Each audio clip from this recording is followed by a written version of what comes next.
ባለፈው የተላለፈውን ሰመሪ ሰምቻለሁ። በዛሚ ሁለት ጉዳዮች ለወደፊቱም ሊታረሙ ይገባል ብዬ አምናለሁ። አንደኛው ህዝቡ ስህተት የሚሆን ጥሩ በሶስት ጉዳዮች ላይ ጥያቄዎችን አንስቷል። ይሄ የህዝብ ጥያቄ ሪስፔክት ሊገባዋል። አንደኛ ከማስተር ፕላን ጋር የተያዘ አሁን የተነሳ ጉዳይ አይደለም። ከበፊት ጀምሮ ይሄ የአዲስ አበባ እና የኦሮሚያ ልዩ ዞን ማስተር ፕላን ይቆም የሚል ጥያቄ ነበረ። ቢቆምም ማዋየትና ማብራሪያ መስጠቱ በተለያዩ ምክንያቶች በስራ መደራረብ ምክንያቶች ዘግይቷል። ሁለተኛ በቅርቡ በዚህ አመት የወጣ የኦሮሚያ ምክር ቤት ያወጣው ጨፌ ያወጣው ከተሞች የተቀናጀ የልማት አዋጅ አለ።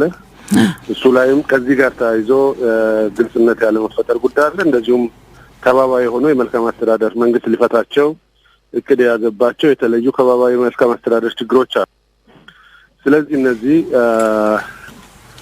በተማሪው በህብረተሰቡ የተነሱ ጥያቄዎች ትክክለኛና ግማሹ ማብራሪያ የሚፈልጉ ግማሹ መፍትሄ የሚፈልጉ ግማሹ መንግስት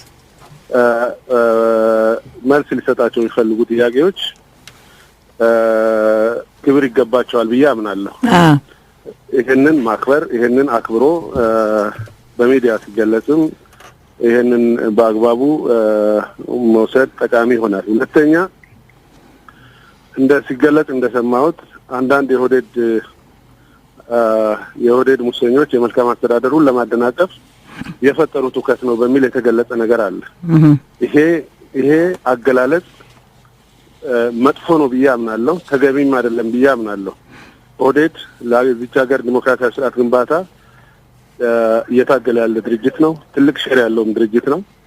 የሰራቸው በጣም ምርጥ ስራዎች አሉ። ወደፊትም የሚሰራቸው ስራዎች አሉ። በዚህ ስራውም ሪስፔክት አግኝቶ ተመርጧል። በውስጡ እንደማንኛውም እንቅስቃሴ መንግስትም ያመነው የክራይ ሰብሳቢነት ፖለቲካ ኢኮኖሚ ባለመቀየሩና ከዚህ ጋር የተያያዙ ችግሮች ይኖራሉ። ድርጅቱም ያምናል፣ መንግስትም ያምናል። ይሄ ማለት ግን በሚገለጸው ደረጃ አጠቃሎ በት አይመስለኝም። ምክንያቱም ህዝብ ነው። ህዝብ ሙሰኞች በተጠቀሱትና በገፉት ብቻ መሄድ አይደለም። ያስባል፣ ይተነትናል፣ ለጥቅሙ ይቆማል፣ ጥቅሙን ያውቃል። ጥቅሙን የሚጻረሩ ጉዳዮች ሲያጋጥሙ ጥቅሞቹን ለማስጠበቅ ይወጣል። ከጥቅሙ ውጪ ሲመጡ ልክ አሁን እንዳጋጠመው የማስተር ፕላን ጥያቄ ጠየቀ። ከዛ አለፍ ብለው ነገር እሱ ካሰበው ውጪ ወደ ብጥብጥና ወደ ምናምን ሲያመራ ይሄ እሺ አይደለም ብሎ እንዳስቆመው ሁሉ ሲያስቆም አይተናል፣ እናውቃለን። ስለዚህ በዛ ነው ብሎ መግለጽ እና እንደዛም ጥያቄዎቹ ሬዲኩል ማድረግ በእኔ እምነት ጥሩ አይደለም ብዬ ገምታለሁ። ስለዚህ እነዚህ አይነቶቹ አገላለጾች ሊታረሙ ይገባል። ካልታረሙ የባሰ እንደ ሚዲያ ከማረጋጋትና ለማረጋጋት ከሚኖራቸው አስተዋጽኦ በላይ የእናንተንም ክሬዲቢሊቲ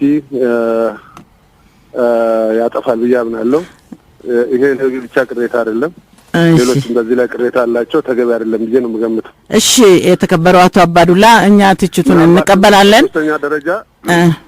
በሶስተኛ ደረጃ ይሄ የህዝብ ጥያቄ ይሄን ሁኔታ ተጠቅመውበታል። ዴፊኒትሊ ምንም ጥያቄ ባሌለው መንገድ ይሄንን ህዝቡ ለራሱ ለመረጠው መንግስት ያቀረባቸውንና እያቀረበ የነበረውን ጥያቄ ወደ ሌላ አቅጣጫ እንዲሄድ ስልጣንን በምርጫ ሳይሆን በተለያየ መንገድ ለመያዝ የሚፈልጉ የተለያዩ ጥቅሞች ተጠቅመውበታል። በየአካባቢው ዝርፊያ ለመፈጸም እና ሰላም መረጋጋቱን ለማጉደልና የተረጋጋ ሀገር እንዳይኖር የሚፈልጉ ኃይሎች ተጠቅመውበታል። ወደ አቶ አባዱላ ወደዛ እንመጣለን። አሁን ቅሬታውን ለማስተናገድ የመጀመሪያውን እድል ሰጥቻለሁ። በተወሰነ ደረጃ ያነሷቸውን ነጥቦች አዳምጠናል። በእንደዛ አይነት ኢንቴንት አይደለም እኛ ይሄንን ትንታኔ ያቀረብነው። ትንታኔያችን ከተጨባጭ ከምናያቸው ከተከሰቱ ሁኔታዎች በመነሳትና ይሄ የጋራ ፕላንና የቅንጅት በጋራ የመልማቱ ፍላጎት ከአጠቃላይ ከሀገሪቱ አቅጣጫ ካስቀመጠችው ህገ መንግስታዊ አቅጣጫም ጋራ የሚዛመድና የተለምዶ አሰራር ከመሆኑ አኳያ ያንን አንስተን በሌላ በኩል ደግሞ የተከሰተበትን አካባቢ እያቆጠቆጠ ያለበትንም አካባቢ ከቃኘን በኋላ ያነሳናቸው ነጥቦች ናቸው። ባለው የመልካም አስተዳደር ችግርን በተመለከተ ድርጅቱም ሊያተኩርበት የሚገባ አቅጣጫ ነው። ያ በተለይ የጋራ ልማት በጋራ ሊለሙ ይገባቸዋል የሚባሉትን የኦሮሚያ ክልሎችን የኦሮሚያ አካባቢዎችን በተመለከተ በሚል በዛች ቁንጽል በሆነች ኮንቴክስት ነው ያነሳ ነው እንጂ የኦህዴድን አስተዋጽኦ ኦህዴድ ዛሬ ድረስ ያደረጋቸውን በጎና ታሪካዊ ተግባራት ቀደም ብዬ በመግቢያ ማንስቻለሁ። ያንን ጥያቄ ውስጥ የሚያስገባ አይደለም። አሁን ባለንበት ሁኔታ ግን እንዲህ አይነት ችግሮች ይመስሉናል። የሌሎች የውጭ ኃይሎች የሚለው በኋላ የምንመጣበት ነው። ሌሎቹም የክብ ጠረጴዛዎችም ያነሱልናል። እኛ አንደኛው በኦህዴድ መዋቅር ወይም በአስተዳደሩ መዋቅር ውስጥ ያሉ ሙሰኞች እንዳይጋለጡ ይህንን ሁኔታ ሊቀሰቅሱ ይችላሉ የሚለውን የምናነሳበት አንደኛው ምክንያት አሁን ለምሳሌ ይሄን አሁን የተከሰተውን ሁኔታ ብናይ የጋራ ፕላኑ አካባቢ ብቻ ሳይሆን በተለያዩ አካባቢዎች ኮኦርዲኔትድ በሆነ መንገድ ፍሌር አፕ ሊያደርግ ችሏል። ይሄ ምን አይነት ስትራክቸር ስለተጠቀሙ ነው የሚለውን ጥያቄም ስለሚያስከትል ነው። ስለዚህ አሁን የክብ ጠረጴዛው ተሳታፊዎችም አንዳንድ ጥያቄዎችም ስለሚያነሱ ሁለት ጥያቄ ነው የምናነሳቸው። አንደኛው ይህንን በዚህ አይነት ይመልሱልኝ። እኛ በድርጅቱና በአስተዳደሩ መዋቅር ውስጥ በሙስና የተዘፈቁ እንዳይነቃባቸው፣ ምክንያቱም መሬት የሚቸበችቡ ስላሉ እነኚህ እንዳይነቃባቸው የቀሰቀሱት ሊሆን ይችላል የሚለውን ያመጣ ነው። እንዴት በተለያየ አካባቢዎች በአንድ ጊዜ ፍሌር ሊያረግ የሚችል ምን አይነት ስትራክቸር ቢኖር ነው ሌላ ወገንም ይሄን አድቫንቴጅ ለመምታት ቢሞክር የሚለውን ከማንሳት ነው። ሌላው መሰረት ነው የሚያነሳው ጥያቄ። የተከበሩ አባዱላ በጣም እናመሰግናለን። እኔ በግሌም በጣም ነው ማደንቆት። በግልጽነት ለሚሰጧቸው አስተያየቶች ብዙ ጊዜ በጣም ነው የሚያስደስቱኝ። በዛሬው እንትን ላይ እንደተባለው መነሻችን እንግዲህ መነሻ ነው ትልቁ ነገር። ምንድነው መነሻችን ለሚለው ነገር በጎነት ነው። ዞሮ ከበጎነት ከመነሳት ነው እንደዚህ አይነት አስተያየቶች የምንሰነዝረውና አንዳንዴ ስሜታዊ ሆነን አንዳንድ ነገሮችን ልናክል ብንችል እነዛን ከሞቲቫችን ጋር አያይዛችሁ እንድተረጉሙልን ነው የምንፈልገው። ስለ ኦህዴድ ታላቅነት ምንም 10 ጊዜ ብናገረው እኛ ምንም ትርጉም የለውም ብለን ነው። ምክንያቱም በጣም ትልቅ ተግባራት የሰራ ትልቅ ድርጅት መሆኑን ስለምናምንበትም ጭምር ነው። ትልቁ ነገር ምንድነው? አሁን ሁለት ጥያቄዎች ነው ማነሳለሁት። አንደኛ ይህ የአዲስ አበባ ማስተር ፕላን እና የኦሮሚያ በተለይ ደግሞ የፊንፊኔ ዙሪያ አካባቢዎች ተያይዞ የመልማት ጉዳይ አንዱ ጥያቄ መሆኑንም እሱን አላበልንም። እኛ እሱ አንዱ ጥያቄ ነው፣ ግልጽ አይደለም ከሚል አኳያ ህብረተሰቡ ጥያቄ ማንሳቱንም እሱንም እናምናለን። ነገር ግን የዚህ ጥያቄ መንስኤ እርስዎ እንደሚያምኑት እኛም በቅርበት እንደተከታተልነው ግንጪ አካባቢ የተነሳ ጥያቄ መሆኑ ሁላችንም እናውቃለን። እዛ አካባቢ የተነሱ የመልካም አስተዳደር ችግሮች፣ በተለይ ደግሞ አነስ ያሉ ችግሮች በጣም አብጠው በወቅቱ ምላሽ ባለመስጠታቸው የተፈጠረ ችግር ነው ብለን እናስባለን። አንዱ እዛ አካባቢ የነበረው ሁለት ጥያቄዎች አንስተው የነዛ ጥያቄዎች ባለመመለሳቸው ህብረተሰቡ እንትን ማለቱ እንዴት ነው የሚያዩት እርስዎ? ያ የመልካም አስተዳደር ችግር ውጤት አይደለም ወይ? የአካባቢው አስተዳደሮች የፈጠሩ ችግር አይደለም ወይ ነው። ሁለተኛ ሰሞኑን እንደ መፍትሄ እየተወሰደ ያለው በጣም መልካም ነገር ማህበረሰቡ አካባቢውን እያረጋጋ መሆኑን እኛም እየታዘብን ነው። በተለይ ህብረተሰቡ ሰላም እንደሚፈልግ እያረጋገጠ ነው እና የራሱን መሪዎችም እየመረጠ ጊዜያዊ መሪዎች አስተባባሪዎች ሁሉ እየመረጠ ነው። ይህ ምንን ያመለክታል? የተከበሩ አባዱላ፣ ይህ የአካባቢው ማህበረሰብ የሚመሩ አመራሮች ችግር ያለባቸው መሆኑን አያመለክትም ብለው ያስባሉ? መጀመሪያ እንግዲህ እነኝህን ሁለት ጥያቄዎች መልሱልን የተከበሩ አቶ አባዱላ። በጣም ጥሩ። በመጀመሪያ ደረጃ ሚዲያችሁ በዲሞክራሲያዊ ስርዓት ግንባታ ውስጥ ኮንስትራክቲቭ ሮል እንዳለው አውቃለሁ። ለሁሉም ሚዲያ የዛ አይነት በተለይ ሀገራችን ውስጥ ላሉ ሚዲያዎች የግል ሚዲያዎችም የዛ አይነት ሪስፔክት አለኝ። በዛ ውስጥ ግን በተለይ ህዝብን የሚነኩ ጉዳዮች በጥንቃቄ ሊታዩ ይገባል። በጥንቃቄ የሚሰጡት ትንተናዎች፣ የሚሰጡት ግምገማዎች በጥንቃቄ ካልታዩ ከጠቀሜታቸው ከግንባታቸው ይልቅ አፍራሽነታቸው የሚበዛበት ሁኔታ እንዳለ ገንዘብ ያስፈልጋል። አንደኛው ቅድም እንደገለጽኩት ችግሮቹ ሲተነተኑ ብዙ ሊሆኑ ይችላሉ፣ ግን 3 መሰረታዊ ነገሮች አሉ። አንዱ መሰረታዊ ነገር ይጥቀምም አይጥቀምም ማስተር ፕላኑን ተቃውሞታል። የተቃወመበት መሰረታዊ ምክንያቶች አሉ። የኦሮሞ አርሶ አደር ከመሬት ጋር በጥብቅ የተሳሰረ ነው። ስለዚህ መሬታችንን እያፈናቀለን ነው ብሎ የመረዳትና እዚሁ ላይ ቁምልን ብሏል። መስተዳደሩም በዚሁ ከ2006 ጀምሮ ይሄ ስራ እንዳይሰራ አድርጓል። ግን እናብራራለን፣ እንገልጻለን። ሊተገበርም ላይተገበርም ህዝቡ ካመነ ይተገበራል፣ ካላመነም ይቀራል። ለህዝብ ስለሆነ የሚሰራው በተለያዩ ምክንያቶች እና ስራዎች ውይይት ሳይደረግባቸው ቆይቷል። ያ አንድ ሺህ ሆኗል። እንደተገለጸው ሁለተኛው ነገር ከባቢያዊ የመልካም አስተዳደር ችግሮች አሉ። ይሄ በተለያየ ቦታ የተለያየ መልክ አለው።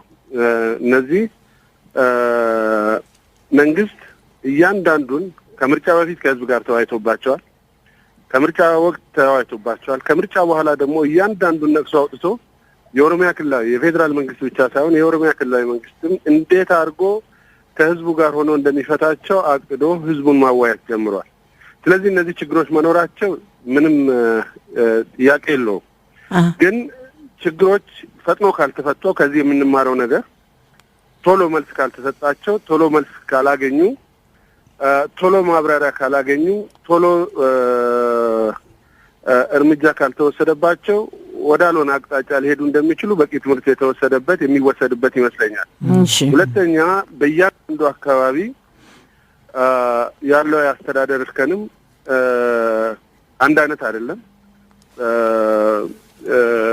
የተለያዩ የሚከሰቱ ችግሮች አሉ። እነዚህ የተለያዩ ችግር የሚከሰቱባቸውን አካባቢዎች ድርጅቱም መንግስቱም እየተከታተለ የሚያርምባቸው ነገሮች አሉ። እነዚህ እርምት ባልደረሰባቸውና የተወሰኑ ነገሮች በተከሰቱበት ህብረተሰቡ ኢሞሽናል የሆነበት ሁኔታ አለ። ይሄም የመልካም አስተዳደር ችግር ነው ብሎ መግለጽ ይቻላል።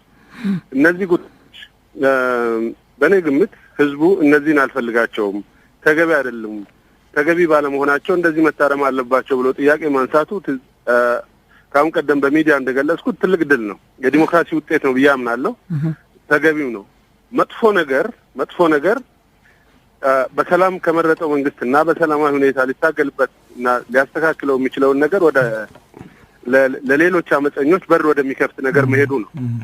ለሌሎች አመፀኞች በር የሚከፍት ከሄደ እኛ ከውጭም ሆነ ከውስጥ ይሄን ሊጠቀሙበት የሚችልና የህብረተሰቡን ሰላም የሚያናጉ ኃይሎች አሉ።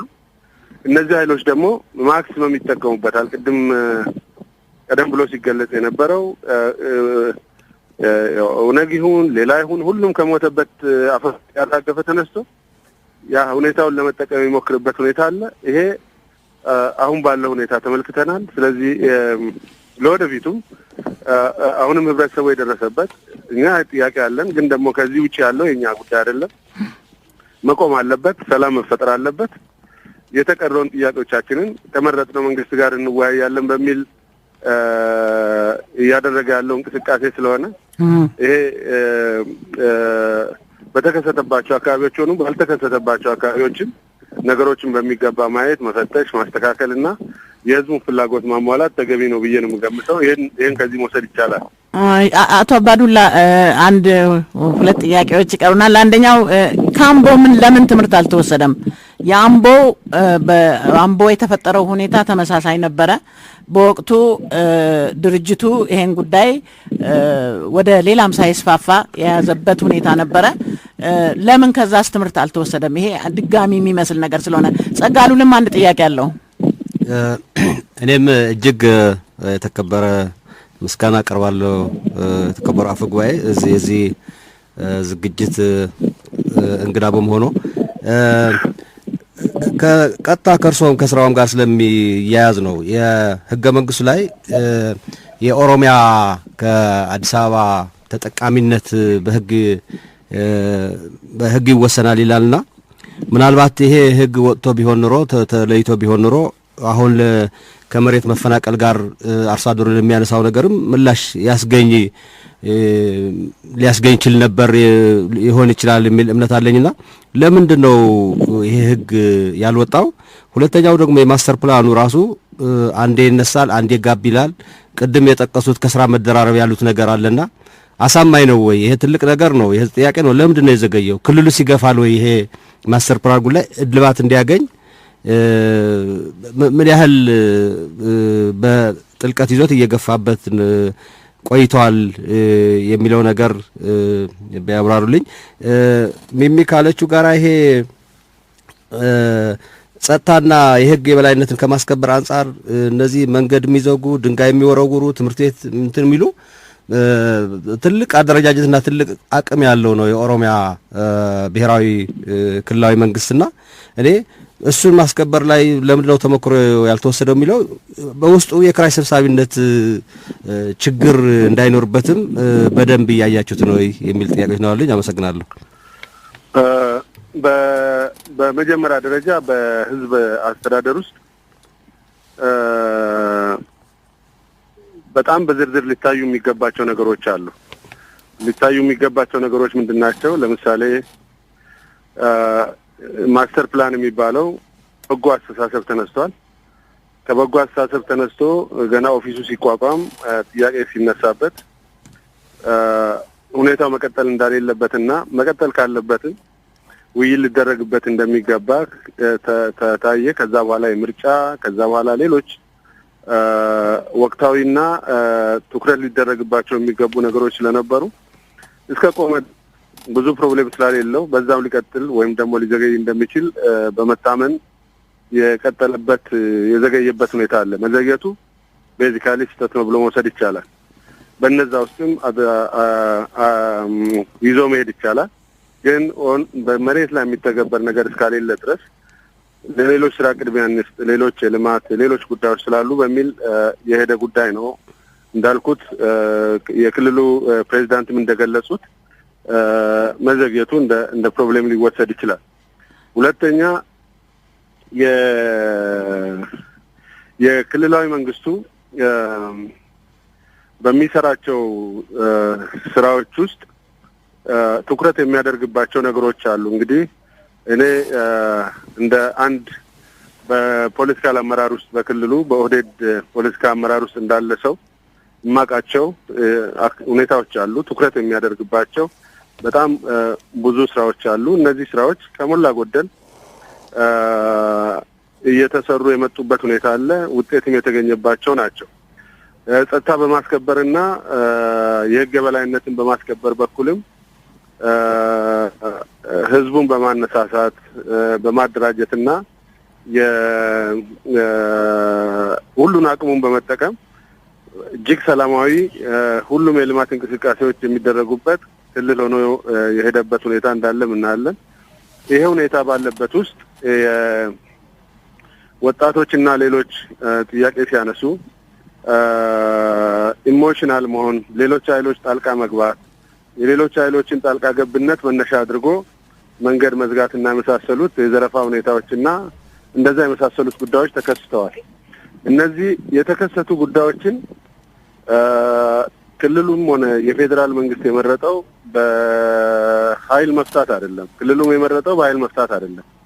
በተቻለ መጠን ህብረተሰቡን ማዋየት፣ ማነጋገር፣ ህብረተሰቡ ራሱ ተሳትፎ እነዚህን ችግሮች የሚቆጣጠርበትን ሁኔታ ማድረግ ነው። በዚህ ሂደት በጣም ረጅም ርቀት የሄደ ስራ ተሰርቷል። ውጤትም ተገኝቶበታል። ከዚህ አለፍ ያለውን ደግሞ የጸጥታ ኃይሉ የህገ መንግስቱን የማስከበር ህገ መንግስታዊ ስርዓቱን የማስከበር ኃላፊነት ስላለበት ይህን ህገ መንግስታዊ ስርዓቱን ለማስከበር የክልሉ የጸጥታ ኃይሎች የተሰማሩበትና የሰሩበት ሁኔታ አለ። ይሄ በዛ የድክመት ውጤት አይደለም። እያንዳንዱ የሚነሱ ጉዳዮችን ከፋ ብሎ ማየት ስለሚያስፈልግና በተቻለ መጠንም ሊያጋጥሙ የሚችሉ የተለያዩ ችግሮችን ለመቀነስ ተብሎ የሚደረግ ነገር ነው። በሶስተኛ ደረጃ የኦሮሚያ ክልላዊ መንግስት ከአዲስ አበባ ልዩ መብት ይጠበቅለታል ይላል አንቀጽ 43 እንደዛ መሰለኝ በህገ መንግስቱ። ይሄን ጉዳይ በሚመለከት ትክክል ያው ይሄን ጉዳይ በሚመለከት የክልሉ መንግስት ሰፊ ጥናቶች ሲያደርግ ቆይቷል። እንግዲህ የፌዴራል ስርዓት ነው ያለን። የፌዴራል ስርዓት ማለት የሁሉም ህዝቦች መብት የሚጠበቅበት፣ ሁሉም በእኩልነት የሚተዳደሩበት፣ እያንዳንዷ ህዝቦችን የምታገናኝና ህዝቦች በጋራ ሊጠቀሙባቸው የሚገቡ ጉዳዮች ከፍተኛ ጥንቃቄን የሚጠይቁ ናቸው።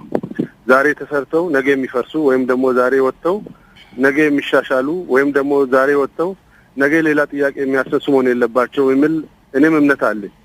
ስለዚህም የተለያዩ የዚህ አይነት ሁኔታ ያላቸው የዓለም ሀገሮች እንዴት ተጠቀሙበት፣ እንዴት ሰሩት፣ ችግር አጋጠማቸው፣ እንዴት ፈቱት፣ በእኛ የፌዴራሊዝም ሁኔታና በተለይ ደግሞ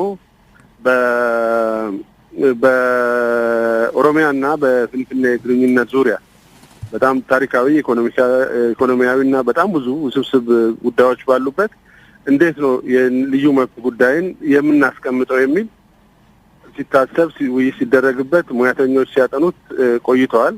ይሄ ተዘግቶ ምንም ችግር የለውም የተባለ ጉዳይ ሳይሆን ችግር የሚፈታች ችግር የሚያስከትል መሆን ስላሌለበት በዛ ደረጃ ዝግጅት ሲደረግበት የቆየ ጉዳይ ነው። በእኔ እምነት አሁን ባለው ያልቃል ብዬ ገምታለሁ። ግን እሱም በመጨረስ ብቻ አይደለም እንደነዚህ አይነት ጥያቄዎች የሚፈቱት። ሁልጊዜ በእድገት ውስጥ በምንኖርበት ጊዜ በጣም ብዙ ዩኒቨርሲቲዎችን ከፍተናል። በጣም ብዙ የትምህርት ስርዓት ኃይል እያስተማረ ነው። በዛው ልክ ኢኮኖሚያችን እየፈጠነ ነው። በሚፈጥነው ኢኮኖሚያችን ውስጥ የሚፈጠሩ እንትኖች አሉ። እነዚህን በአግባቡ ልክ አሁን መንግስት በተከተለው አቅጣጫ ሁሉንም ተጠቃሚ እንዲያደርጉ፣ ሁሉም ከሱ ተጠቃሚ እንዲሆን እያደረጉ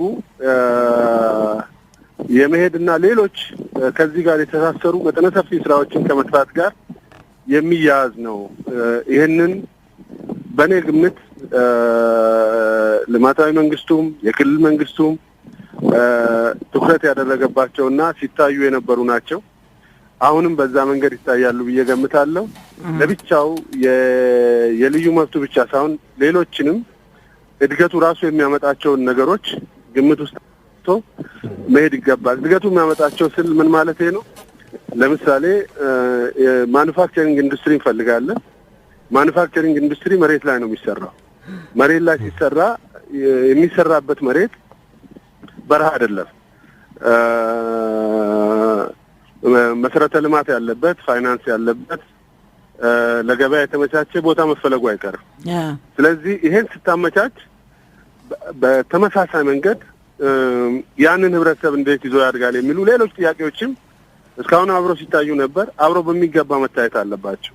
እነዚህም በሙሉ ያሰረ የተያያዘ ጉዳዮችን በሚመልስ መንገድ መሄድ ይጠቅማል። ለአዲስ አበባና ለኦሮሚያ ብቻ ሳይሆን ሌሎችም ትላልቅ ከተሞቻችን አካባቢ ያሉት እንቅስቃሴዎች እነዚህን ግምት ውስጥ ያስገቡ የእድገት ውጤቶችን ህብረተሰቡም እንዲገነዘባቸው፣ እንዲረዳቸው፣ እንዲያውቃቸው ከዛ ደግሞ ተጠቃሚ የሚሆንባቸውን ሁኔታዎች በሚገባ የማመቻቸትና በራሱ በህብረተሰቡ እንቅስቃሴና ተሳትፎ የሚፈጸምበትን ሁኔታ ጭምር የማየት የቆየና ተግባራዊ የሆነ ያለ ልምዶቻችንን ተግባራዊ ማድረግ የሚገባን ይመስለኛልና እነዚህ ነው የሚመስለው። የሚታወቀው ይሄ ነው። የተከበሩ አቶ አባዱላ ቀደም ብለው ያነሳዋትን አንድ ነጥብ አልመለሱልኝም። እኛ አንደኛው ምናልባት በዚህ በድርጅቱ መዋቅርና በአስተዳደሩ መዋቅር ውስጥ ያሉ ኪራይ ሰብሳቢዎች ወይም ደግሞ በተለያዩ ስራዎች ውስጥ የተሰማሩ ግለሰቦችም ሊያቀናጁት ሊሆን ይችላል የሚለውን የምንለው በተለያዩ ቦታዎች በአንድ ጊዜ እንዲህ አይነት ነገር መፈጠሩ የሚለውን እናንተ በምን አይነት ግምገማ ነው ያያችሁት የሚለውን አልመለሱልኝም። ዳደ ግን አንድ ጥያቄ ያስከትላል። ሁለት ላርክ እኔ አመሰግናለሁ ክቡር አፈ ጉባኤ። ወደፊት የሚያዩ ነው የሚሆኑት የኔ ነጥቦች። እንግዲህ አንድ የአሜሪካ ባለስልጣን መሰለኝ እንዲህ አይነት ከባድ ቀውስ ሲያጋጥም ማባከን አያስፈልግም ለጥቅም ማዋል ያስፈልጋል የሚል አባባል ተጠቅመዋል። ስለዚህ መነሻ የሆኑትን ነገሮች እና ሌሎችንም በዚህ መንገድ ልምድ ሊያስወስዱ የሚችሉ ነገሮችን አይቶ የተሻለ ነገር ይዞ ለመውጣት ነው መታሰብ ያለበት ነው ብዬ ነው የማስበው።